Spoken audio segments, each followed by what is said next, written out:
What's going on, everybody? Brandon Schaefer here. Thank you for joining me for another episode.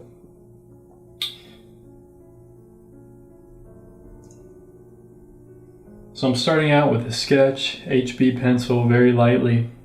You're probably wondering, why would you want to draw an egg realistically? Like, why would you even want to draw an egg? And the reason is because it's one of the simplest forms to practice on. It's basically like a sphere. It's like if you were sketching a sphere. That's one of the most basic things to learn how to sketch so that you can, or to learn how to shade, so that you can depict light and shadow realistically. And there's a lot of things involved with, shading light and shadow. There's highlights, shadows, reflected light, cast shadows, midtones, things of that nature, just different values and things to look out for within each form that you shade, whether it's an eye or a nose or a face or a figure, a tree, a landscape drawing, any kind of thing. There's going to be highlight, lights, shadow, reflected shadows, or reflected lights, things like that.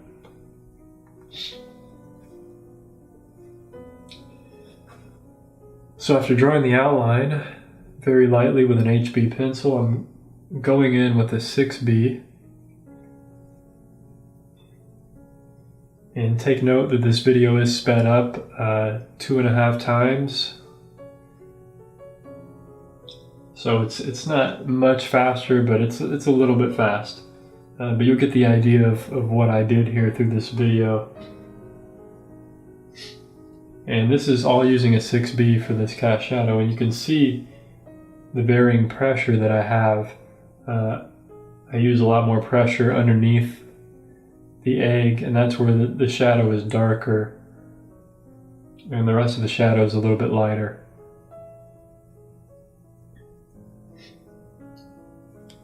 So now I'm working into the egg, working on the shadow shapes of the egg, the core shadow. That's kind of the darkest shadow on an object. Still using the 6B pencil.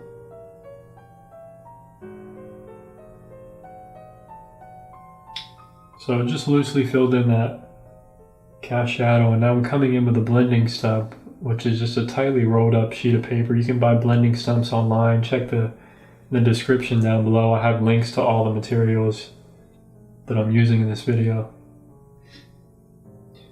But I'm using the blending stump just like I would a pencil, kind of varying my pressure and just smudging the shadow areas in the graphite that I've already put down. And what this does is kind of gives me real subtle value differences, and it kind of softens everything, makes it just look a little bit more realistic.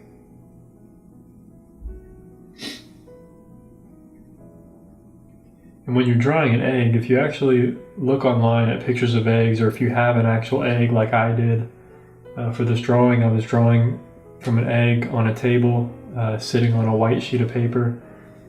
So everything was white surrounding this egg. The whole drawing was just white and black. You'll notice that the egg is actually, it's not completely white. The only thing that's actually completely white is the highlight area. So that's what I'm keeping the white of the paper. Everything else is kind of a value of gray. So that's real important to take note of, as I think some people would probably draw the egg where the light is shining on the egg. They would keep that white of the paper, but then they wouldn't have a lighter value for the highlight, and that's where drawing can become really tricky.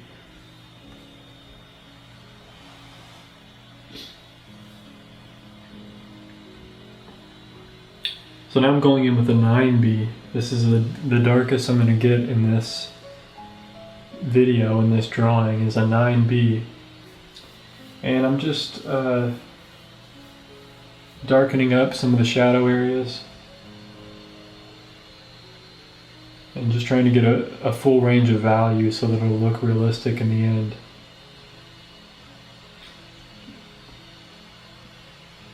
And I'm just trying to pay attention to all the very subtle value changes that are in front of me on this egg. So the core shadow kind of goes across the middle of the egg here. And then since I have a white sheet of paper underneath the egg, the reflected light bouncing up back onto the bottom of the egg is very bright.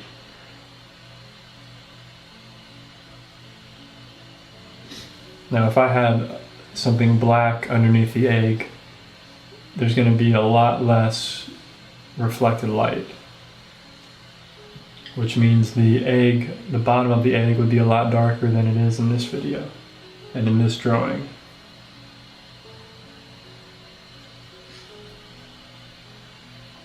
So now I'm coming back in with the blending stump. Once again, just softening the edges, smudging things.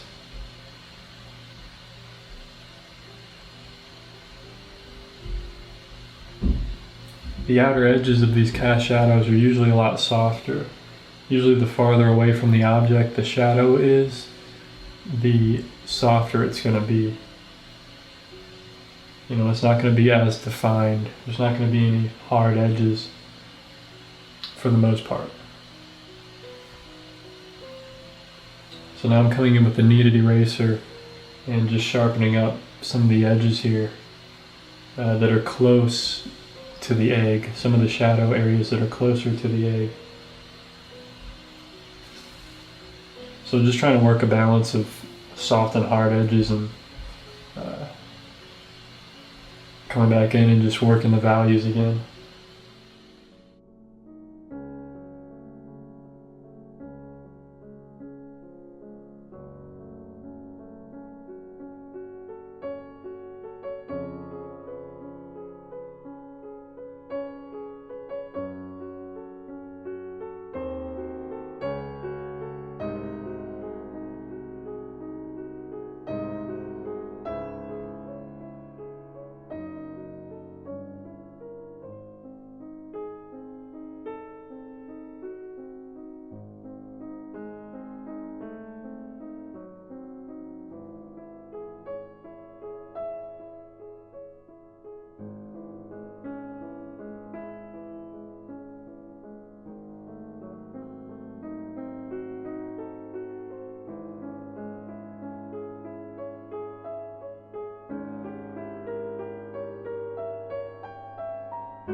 So now I'm using the kneaded eraser to just lighten up a few areas of reflected light on the egg.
So once again, I'm coming back with the blending stump, just refining some areas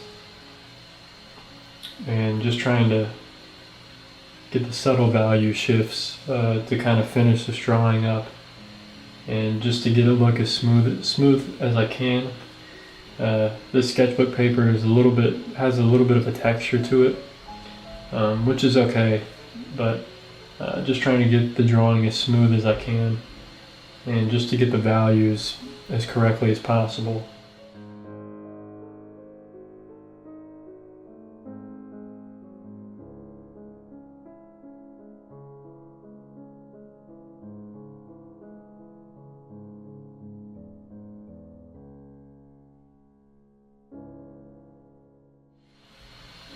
So now I'm just using the kneaded eraser and sharpening up some of the edges around the shadow, where the shadows are on the eggs, because this is where the most contrast occurs.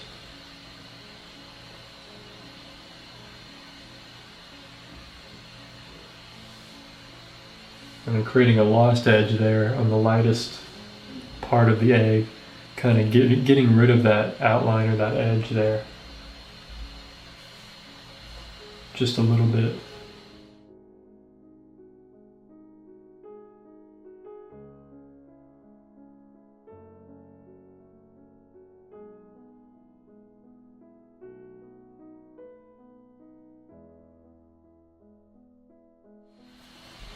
So coming back with the 9B, and sometimes after using the blending stump you want to just reinstate some of those darks again and reestablish some of those darkest darks in your drawing. Because using the blending stump, that's going to lighten up the values just a bit.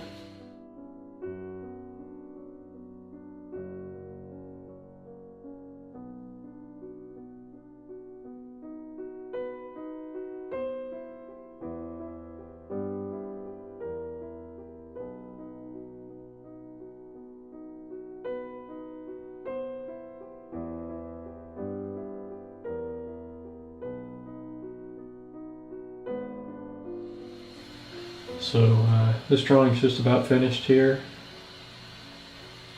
Like I said, just a simple exercise you can do in about 30 minutes to an hour, and just kind of a good exercise for shading. Anyway, definitely recommend you give this a try. If you have an egg in your refrigerator somewhere, just pull it out and draw from life, or take a photo of it and draw from the photo. And just give it a shot and do your best anyway. Hope you learned something, and stay tuned for future episodes. Be sure to like, share, comment, subscribe. Take care of yourself. Peace.